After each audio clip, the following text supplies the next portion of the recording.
함께 인사하겠습니다. 잘 나오셨습니다. 새해 복 많이 받으십시오. 사랑하고 축복합니다. 사랑하고 축복합니다. 이사야의 예언 58번째 시간입니다. 여호와께서 기뻐하시는 금식이라는 제목으로 말씀의 은혜를 함께 나누겠습니다. 우리가 계속해서 이사야서 40장부터 66장까지 말씀을 살펴보고 있는데요. 이 40장에서 66장까지의 말씀은 유다 백성이 바벨론 포로로 끌려갔을 때에 대한 말씀입니다. 하나님께서 그들의 죄악을 지적하시고 때로는 소망도 주시면서 바벨론 포로 생활 속에서도 하나님의 은혜와 또 하나님께서 주시는 소망을 받을 수 있도록 이사야 선지자를 통해서 미리 말씀하신 것이죠.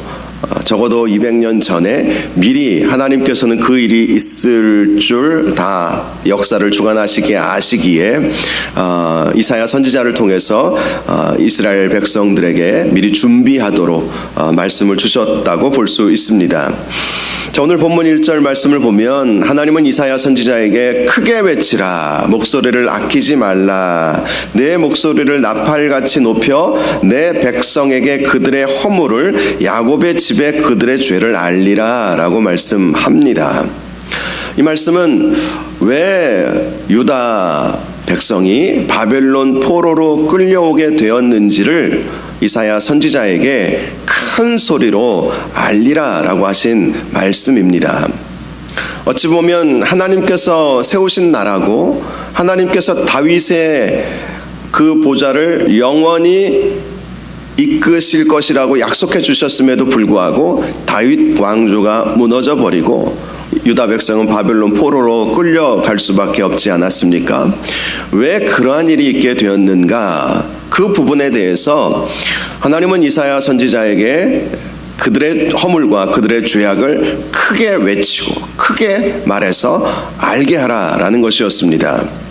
그들의 문제가 무엇이었는가?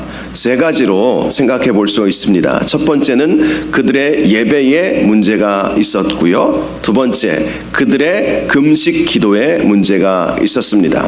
세 번째, 그들의 안식일 준수에 문제가 있었기 때문이었습니다. 오늘은 바로 그 세 가지를 우리에게 말씀해 주고 있습니다. 먼저 그들의 제사에 어떤 문제가 있었는가? 2절 말씀을 보면 나와 있습니다. 자, 2절을 보면 이렇게 말씀하고 있죠. 그들이 날마다 나를 찾아 나의 길 알기를 즐거워함이 마치 공의를 행하여 그의 하나님의 규례를 저버리지 아니하는 나라 같아서 의로운 판단을 내게 구하며 하나님과 가까이 하기를 즐거워하는도다.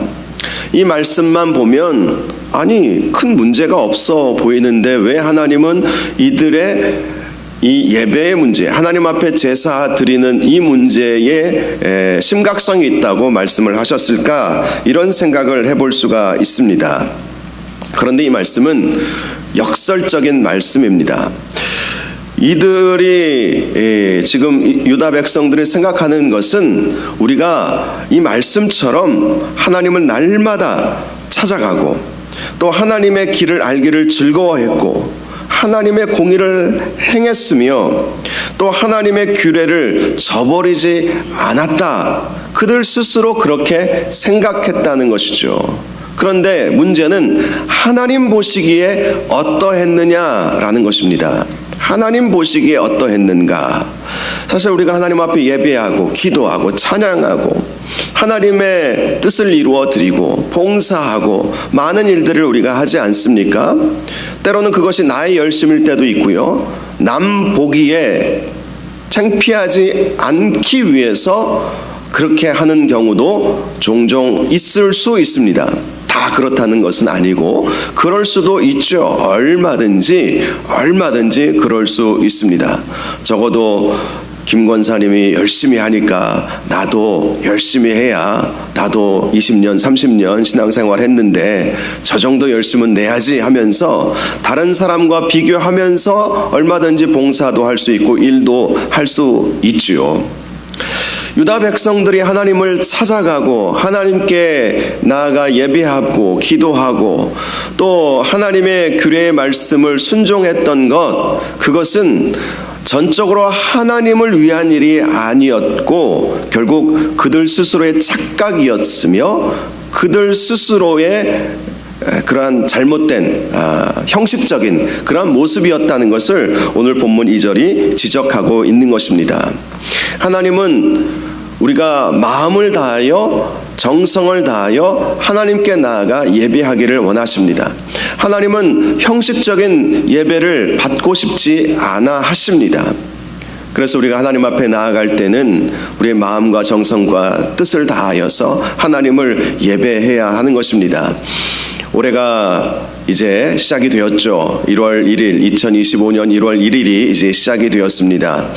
오늘 첫날 수요일 저녁 예배로 이렇게 1월 1일 예배를 우리가 시작하게 되었는데 올 한 해 우리가 수요일, 금요일, 새벽기도, 주일 여러 가지 공예배들이 있지 않습니까? 또 개인적으로 나름대로 여러분들께서 개인 경건의 시간을 가지면서 하나님 앞에 예배하는 시간들도 있을 것입니다.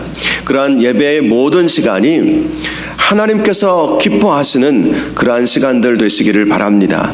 주님께서 기뻐하시는 예배자가 되기를 소원하는 마음으로 하나님 앞에 더 간절히 예배할 수 있는 올 한 해가 될 수 있기를 주님의 이름으로 축원합니다. 우리 하나님은 영과 진리로 예배하는 자들을 찾으신다라고 말씀하셨습니다. 찾으신다라고 하는 것은 없기 때문에 찾는 거예요. 그만큼 많지 않기 때문에 하나님께서 영과 진리로 예배하는 자들을 찾으시는 거예요. 얼마나 없으면 찾으시겠습니까? 널려 있다면, 많이 있다면 찾으실 필요가 없죠. 늘 거기에 있으니까. 그런데 그만큼 마지막 시대에는 예배하는 자들을 찾기가 어려운 것입니다. 영과 진리로 예배는 드리지만 정말 영과 진리로, 예전 개혁성경에는 신령과 진정으로, 신령과 진정으로가 더 영적인 표현 같기도 해요. 아무튼 영과 진리로, 신령과 진정으로 오직 하나님만 바라보고 주님 안에서 기쁨을 누리고 참된 안식을 누리고 그러한 삶을, 그러한 예배자의 삶을 우리가 살아가야 합니다. 결국 유다가 왜 바벨론 포로로 끌려갔는가? 그들이 제사가 없어서가 아니었다는 것이죠. 그들은 날마다 하나님을 제사했습니다. 나름대로 제사를 드렸습니다. 그런데 온전히 하나님만 예배하지는 않았죠. 유다의 마지막 시대에 있었던 일들에 대해서는 여러분들도 익히 잘 아실 것입니다. 하나님만을 예배해야 할 성전에서 바알 제단을 쌓기도 했습니다. 1월 성신을 예배하기도 했습니다. 즉 달과 해와 별과 이러한 우주를 바라보면서 그것들을 섬기는 일도 있었습니다. 아세라 목상을 세워서 그 앞에서 절하는 일도 있었습니다. 성전에서 어떻게 아세라 목상을 세울 수가 있겠습니까? 있어서도 안 되는 일 아니겠습니까? 있을 수 없는 일이고. 그런데 그러한 일들을 행하면서 또 예배는 철석같이 지켰던 것이죠. 하나님께서 말씀하신 대로 규례대로 제사를 드리고, 특별히 대속제일 같은 경우는 1년에 한 번씩 온 백성들이 하나님 앞에 죄를 용서해달라고 그렇게 제사도 드리고, 또 여러 가지 절기들도 지키고, 그렇게 하나님을 제사했지만 하나님은 그러한 제사들을 안 받으신다. 그러한 제사에 문제가 있었기 때문에 결국 그들은 예배에 실패했기에 포로로 끌려갈 수밖에 없게 되었던 것입니다. 다음으로 그들의 금식에 문제가 있었다라는 것을 말씀합니다. 특별히 오늘 본문은 이 금식에 대해서 자세히 말씀을 해주고 있습니다. 그들은 금식하는 그 규례를 잘 지켰습니다. 그런데 하나님은 그들의 금식을 받아주지 않았던 것이죠. 그들은 하나님께서 금식했음에도 불구하고 왜 이렇게 바벨론 포로로 끌려오게 하셨습니까? 라고 하소연하기도 했습니다. 그래서 3절을 보면 어찌하여 주께서 보지 아니하시오며 우리가 마음을 괴롭게 하되 어찌하여 주께서 알아주지 아니하시나이까 하면서 불평한 것입니다. 하나님, 우리가 하나님께 올라가서 예배하고 하나님의 공의를 행하고 규례를 행하고 금식도 했어요. 금식도 했습니다. 금식한다는 것은 정말 경건한 신앙인들이 할 수 있는 일이죠. 예수님 시대에도 바리새인들은 일주일에 2번씩 금식하지 않았습니까? 그것이 유대인들의 전통이에요. 경건한 신앙인들은 일주일에 이틀은 금식을 했던 것이죠. 그것을 통해서 자신을 괴롭게 하고 그 괴로움을 통해서 하나님의 아픔을 느끼고 또 자신의 죄악을 참회하는 그런 시간을 가졌던 것입니다. 이스라엘 백성이 말하는 것입니다. 하나님, 우리 금식도 했는데요, 왜 지금 이렇게 되었습니까? 그러자 하나님께서 말씀하십니다. 너희가 금식하는 날에 오락을 구하며 온갖 일을 시키는도다. 금식하는 것은 자복하고 회개하는 것의 표현입니다. 그런데 오락을 했다는 거예요. 오락을 구했다는 거예요. 여러분, 그렇다면 그들의 금식은 진정한 금식이 아니었다는 것을 알 수 있죠. 자복하고 회개하는 사람이 어찌 사사로운 자신의 즐거움을 구할 수 있겠습니까? 그런데 하나님이 보시기에 너희들이 금식은 하고 있는데 그야말로 이런 표현이 있어요. 굼식이라고. 금식이 아니라 굼식이라고. 그냥 굶는 거라고. 너희들이 스스로 오락을 구하면서 어찌 금식한다고 할 수 있느냐라고 말씀하시는 것입니다. 4절을 보니까 그들은 금식한다고 하면서도 논쟁하며 다투며 악한 주먹으로 싸우고 있다라고 말씀합니다. 금식이라고 하는 것은 회개의 표현이며 자기 자신을 낮은 자의 자리로 내려가게 하는 것, 그래서 최고의 겸손의 모습을 보이는 것, 그것이 금식입니다. 금식은 나는 죄인입니다. 그래서 금식합니다. 나는 고통 가운데 처해져야만 할 큰 죄인입니다. 그렇게 알고 하나님 앞에 음식을 끊고 회개하는 것이 금식이잖아요. 그런데 그들은 금식하면서도 혈기를 부리고 논쟁하고 주먹으로 싸움박질을 했다는 것입니다. 왜 논쟁하고 왜 싸웁니까? 내가 옳다고 생각하니까. 한마디로 교만의 표현인 것이죠. 금식은 정말 자신의 비천함을 드러내는 것이고 자신의 연약함을 하나님 앞에 내어드리는 모습을 가지는 것이야말로 금식인데, 그들은 금식한다고 하면서 오히려 교만한 모습을 보였던 것입니다. 그래서 하나님이 말씀하시죠. 너희가 오늘 금식하는 것은 너희의 목소리를 상달하게 하려 하는 것이 아니니라. 그런 금식 기도로는 응답받을 수가 없다라는 것입니다. 5절에도 말씀합니다. 이것이 어찌 내가 기뻐하는 금식이 되겠으며 이것이 어찌 사람이 자기의 마음을 괴롭게 하는 날이 되겠느냐. 하나님은 그러한 금식은 결코 기뻐하지 않는다는 것이죠. 형식적인 금식, 남이 하니까 하는 금식, 규례에 나와 있으니까 하는 금식, 그런 금식은 기뻐하지 않으신다고 말씀합니다. 그러한 금식은 사람의 마음을 괴롭게 하는 날이 될 수 없다. 여러분, 금식하면 괴롭죠. 배고프기 때문에 괴로움을 느낍니다. 그런데 그러한 금식은 스스로를 괴롭게 하는 날이 될 수 없다는 것이죠. 왜요? 할 말 다 하고 놀고 싶은 거 다 놀고 밥만 안 먹으면 뭐 하겠습니까? 이슬람교에서는 라마단이라고 하는 금식 주간이 있죠.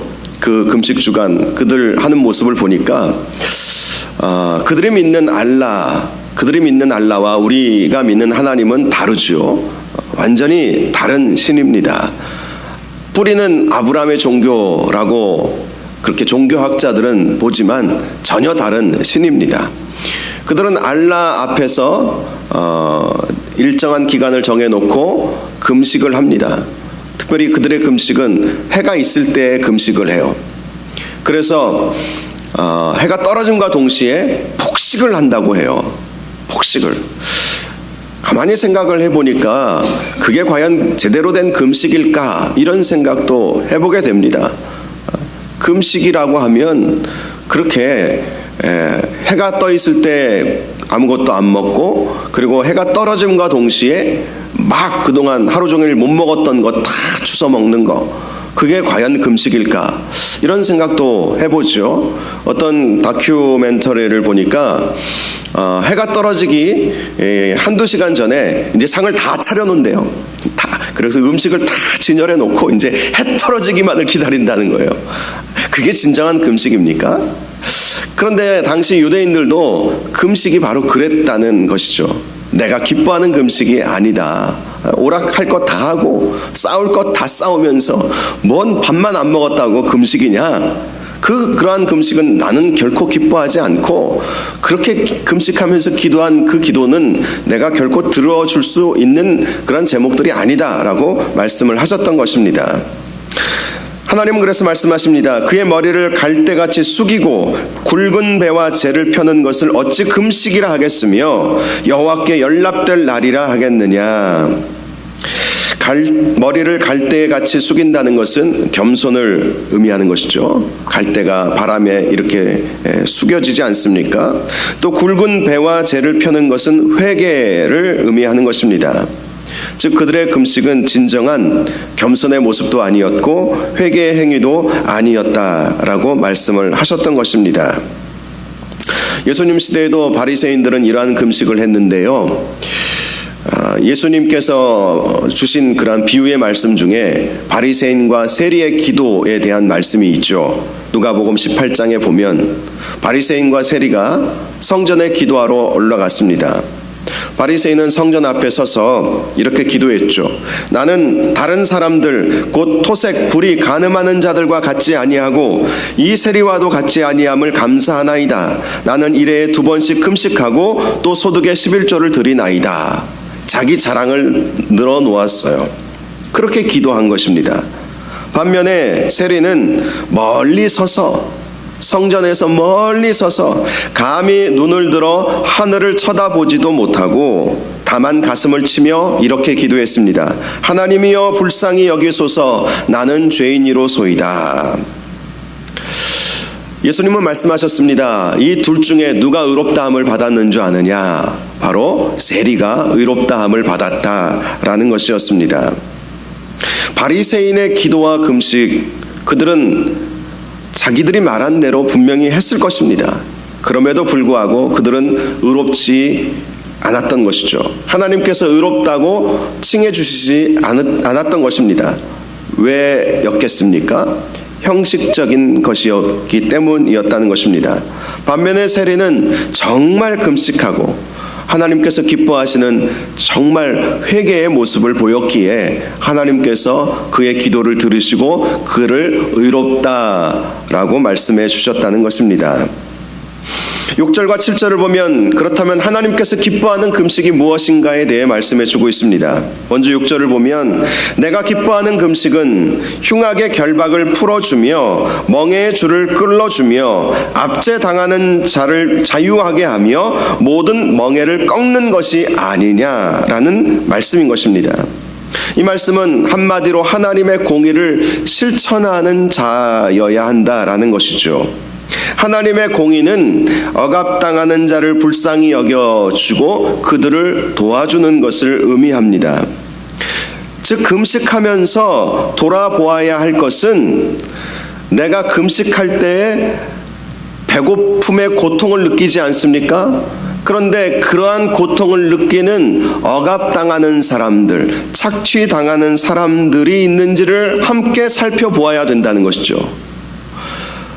배고픔으로 인해서 내가 당하는 그 고통과 같은 그러한 고통을 당하고 있는 우리 주변의 사람들은 없는가? 그것을 살펴보는 것이 진짜 금식이라고 말씀을 하시는 것입니다. 이해가 되십니까? 식단을 끊고 물도 안 마시고 그렇게 하루나 이틀이나 3일이나 그렇게 금식을 하면 우리가 정말 힘들죠. 배고프죠. 고통이 옵니다.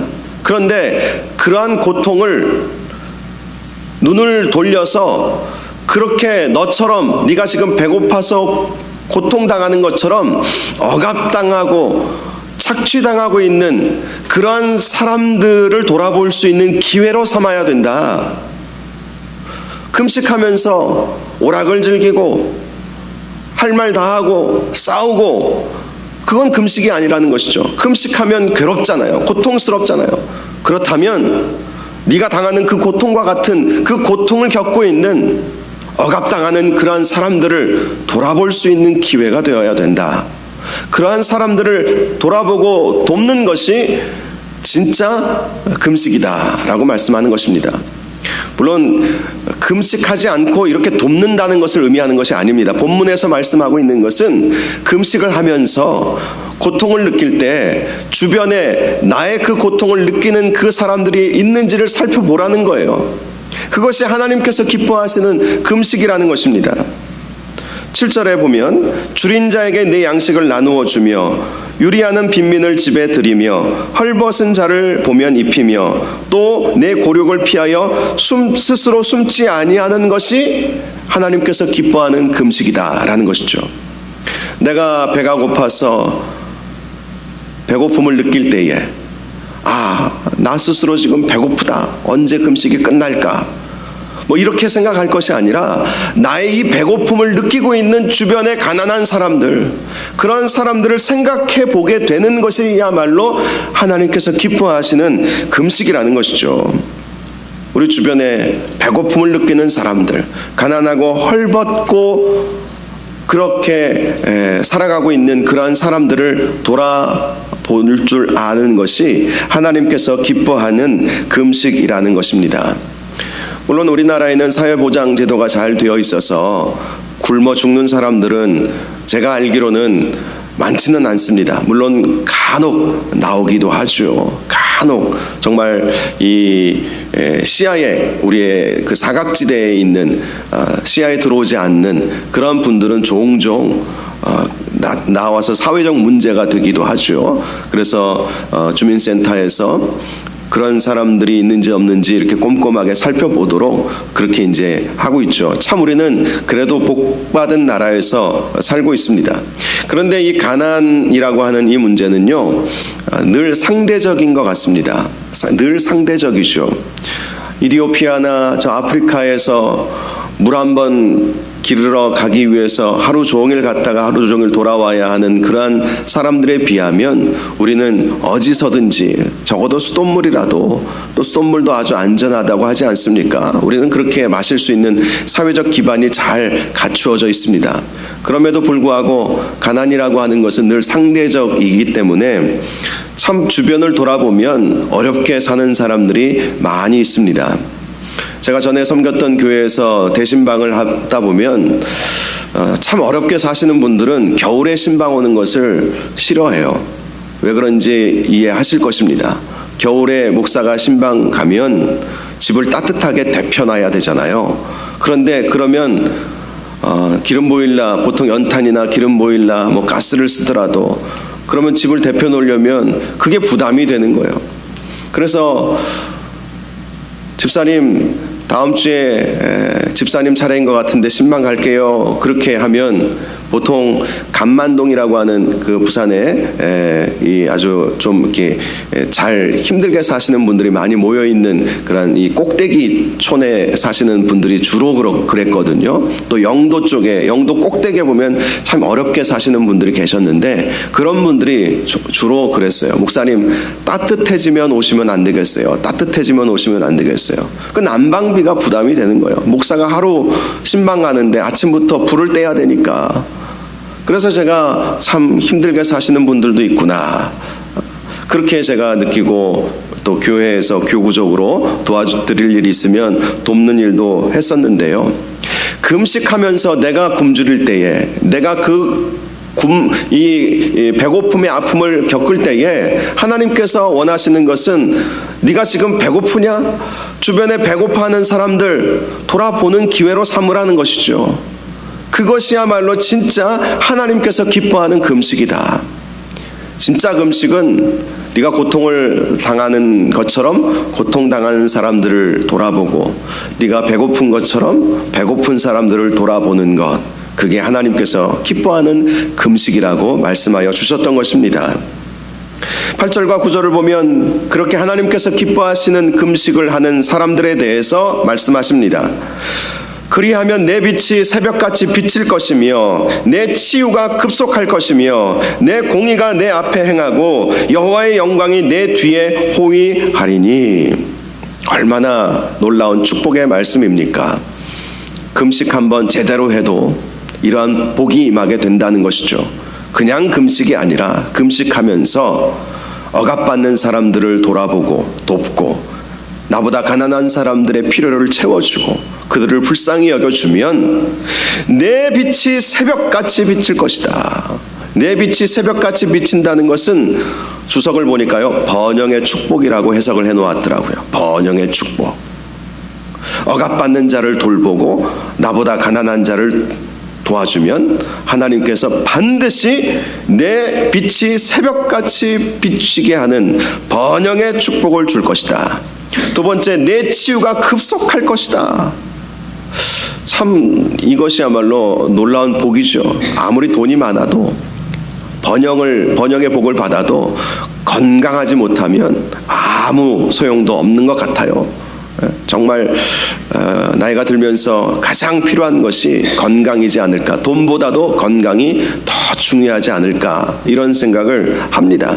저도 겨울만 되면 이렇게 한 번씩 감기가 와서 제일 중요한 때, 작년인가요? 재작년에도 송구 영신 예배 때부터 목이 가버려가지고 얼마나 제가 힘들었는데 올해도 연말부터 3주째 감기가 떨어지지를 않네요. 얼마나 딱 달라붙어가지고 이게 가라고 해도 안 가는데요. 내 치유가 급속할 것이다. 건강의 복도 주시겠다고 하나님이 약속하신 것입니다. 또 내 공의가 내 앞에서 행하고 여호와의 영광이 내 뒤에 호위할 것이다. 하나님이 늘 함께 하시는 복을 주시겠다고 약속해 주셨던 것입니다. 9절에도 약속해 주십니다. 네가 부를 때에는 나 여호와가 응답하겠고 내가 부르짖을 때에는 내가 여기 있다 하리라. 하나님께서 모든 기도에 응답해 주겠다. 하나님의 마음은 억압받는 자, 가난한 자에게 늘 있어 오셨습니다. 그래서 우리가 금식하면서 그들을 돌보고 그들을 위해서 기도해주고 그들을 풀려나게 해주고 그들을 돕고 그들에게 쌀 한 톨이라도 갖다 주고 할 수 있다면 최선을 다해서 그들의 필요를 채워주면 내가 너를 책임져 줄게. 지금 이 말씀이에요. 내가 관심 두고 있는 정말 불쌍하고 힘들어하는 그런 사람들을 네가 돌아보면 나는 너를 책임질 거야. 너를 책임질 거야. 라고 말씀해 주셨던 것입니다. 10절과 11절에도 그 사실을 강조하죠. 줄인 자에게 내 심정이 동하고 괴로워하는 자의 심정을 만족하게 하면 내 빛이 흑암 중에서 떠올라 내 어둠이 낮과 같이 될 것이며 여호와가 너를 항상 인도하여 메마른 곳에서도 내 영혼을 만족하게 하며 내 뼈를 견고하게 하리니 너는 물된 동산 같겠고 물이 끊어지지 아니하는 샘 같을 것이라. 보통 우리는 요 말씀 한 구절만 우리가 보면서 이러한 은혜가 우리에게 있기를 원하는 마음을 갖는데요. 좋은 마음입니다. 그런데 이 말씀을 왜 하나님이 주셨는지를 살펴볼 필요가 있어요. 왜 하나님이 이 말씀 주셨습니까? 억압받는 자를 돌아보고 가난한 자를 살펴보면 이 복을 주신다는 거예요. 이 앞에 전제되어 있는 것을 우리는 잊어버리고 이것만 바라보고 우리가 기도하는 우를 범할 때도 많이 있습니다. 그런데 분명한 것은 이 말씀을 하나님께서 주신 이유는 주변에 네가 금식하면서 고통당할 때 고통당한 자를 돌아보고 네가 배고플 때 배고픈 자를 돌아볼 때에 주시겠다고 약속하신 약속의 말씀인 것입니다. 너의 빛이 흑암 중에서 떠올라. 사실 우리는 인생을 살면서 어둠의 그늘이 우리를 덮는 것처럼 뭘 해도 안 되고 뭐 해볼 마음도 안 생기고 막 뭘 해보려고 해도 막 막히고 막 길이 막힌 것 같고 그럴 때가 많이 있지 않습니까? 그것이 바로 흑암을 말하는 것입니다. 그런데 그렇게 우리가 진정한 금식을 하게 되면 그 어둠이 낮과 같이 될 것이다. 낮과 같이 될 것이다 라고 말씀합니다. 그리고 하나님이 항상 인도하여 주신다. 네 영혼을 만족하게 하고 내 뼈를 견고하게 할 것이다. 뼈를 견고하게 한다는 것은 육신의 건강함을 말씀하는 것이죠. 예수님께서 누가복음 6장 38절에 주신 말씀과 같습니다. 주라, 그리하면 후이 되어 누르고 흔들어 넘치도록 하여 너희에게 안겨주리라. 바로 이 이사야서의 말씀이 예수님께서 이렇게 해석을 하셔서 당시 제자들에게 알려주셨던 것입니다. 저와 여러분이 우리가 종종 금식하기도 하고 기도하기도 하죠. 특별히 우리가 기도하면서 금식하면서 이렇게 힘들어하고 어렵고 가난하고 헐벗고 굶주리고 억압받고 착취당하는 그러한 사람들을 돌아보고 그들의 아픔을 어루만져주고 우리가 최선을 다해서 돕는 그러한 삶을 살아갈 수 있기를 바랍니다. 그럴 때 하나님께서 크신 은혜를 주시고 하나님께서 우리를 책임져 주신다는 사실을 꼭 기억하시기 바랍니다. 당시 유다 백성들은 금식을 하기는 했지만 하나님께서 기뻐하는 금식을 하지 않았기에 결과적으로 바벨론 포로로 끌려온 것이다. 첫 번째 예배의 문제가 있었고 두 번째 금식의 문제가 있었다. 세 번째는 안식일에 대한 문제입니다. 13절을 보면 만일 안식일에 내 발을 금하여 내 성일에 오락을 행하지 아니하고 안식일을 일컬어 즐거운 날이라 여호와의 성일을 존귀한 날이라 하여 이를 존귀하게 여기고 내 길로 행하지 아니하며 내 오락을 구하지 아니하며 사사로운 말을 하지 아니하면. 자, 안식일에 대해서 왜 이 말씀을 하셨습니까? 역설적으로 해석하면 돼요. 당시 유다 백성들이 안식일에 그들의 발을 금하여 오락을 행하지 아니하고가 아니라 자기들이 원하는 곳에 다니면서 안식일에도 불구하고 오락을 즐겨 했다는 것이죠. 안식일을 일컬어 즐거운 날이라 여호와의 성일을 존귀한 날이라 해야 하지만 그들은 안식일을 괴로운 날이다, 힘든 날이다, 의무적인 날이다, 어쩔 수 없는 날이다. 여러분들은 안 그러시겠죠. 적어도 이렇게 수요일 날 예배 드리시는 분들은 이런 마음 갖는 분들은 안 계실 것입니다. 그런데 제가 청년 때요, 우리 청년들끼리 이런 얘기를 했습니다. 청년부, 오늘날 청년부는 뭐 이것저것 많이 봉사도 많이 덜하고 사실 그런 측면이 여러분들 보시기에도 있잖아요. 그런데 저 때만 해도 또 여러분 때에도 마찬가지였을 거예요. 청년부는요 정말 모든 일들을 다 했어요. 아침에 성가대, 그 오전 9시에는 교사, 또 11시 예배는 성가대, 오후 예배 때는 찬양팀, 그리고 교회에서 굳은 일이 있으면 다 뛰어다니고 막 그렇잖아요. 그래서 어떤 청년들이 너무 힘드니까 주일을 죽일 날이라고, 나를 죽이는 날이라고 그렇게 말하는 사람들이 있었어요. 그런데 이 말씀 보면서 회개가 되더라고요. 안식일을 즐거운 날이라 하지 않고 존귀한 날이라 하지 않고 그들은 괴로운 날이다, 안식일 너무 힘들다, 일상생활 하기도 바쁜데 꼭 하루 뛰어서 예배 드려야 되느냐, 막 이렇게 생각하지 말라는 것이죠. 당시 유다 백성들은 그랬다는 것입니다. 그런데 하나님께서 말씀하시죠. 너희들이 안식일만 제대로 지켜도 하나님께서 너희들과 함께 하실 것이다. 그것이 14절의 말씀입니다. 네가 여호와 안에서 즐거움을 얻을 것이다. 즉 안식일을 제대로 지키면 여호와 안에서 즐거움을 얻을 것이다. 내가 너를 땅의 높은 곳에 올리고, 땅의 높은 곳에서 올리게 한다는 것은 존귀하게 만들어 주신다는 것이죠. 내 조상 야곱의 기업으로 기르리라. 기업이라고 하는 것은 축복을 의미합니다. 즉 우리가 주의 날, 우리 신약시대에는 안식일을 주일로 우리가 승화해서 지키고 있잖아요. 주일은 부활하신 날, 예수님께서 부활하신 날을 기념하여 안식 후 첫날인 월요일 주일날 우리는 이렇게 안식일로 지키고 있죠.